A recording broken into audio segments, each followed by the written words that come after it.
Panoorin nyo to guys, ganito lang pala ang ginagawa ng isang bahay nakasurvive din. Hindi rin na pinsala sa sunog dito sa Los Angeles, California. So, yung meron siyang dalang hose na may tubig. Pinapaikutan niya ng tubig ang kanyang bahay. Binabasa niya yung paligid at yung mga iba pang halaman para hindi ito mabilis matuyo agad ang mga dahon. Yan. Panoorin natin hanggang huli kung anong mangyayari.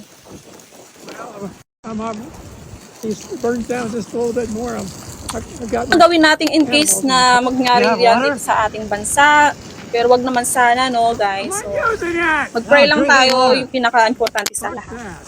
Mag-pray at magtiwala kay Lord.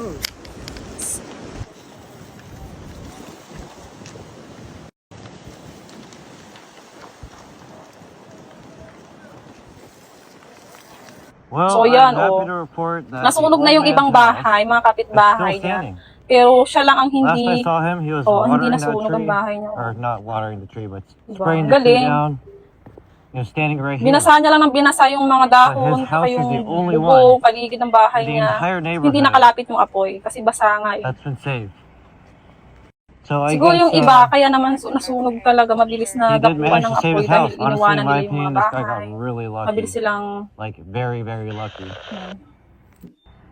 Unbelievable. Ang galing. So, ganito lang gawin natin. Thank you for watching, guys. Babush! Mama!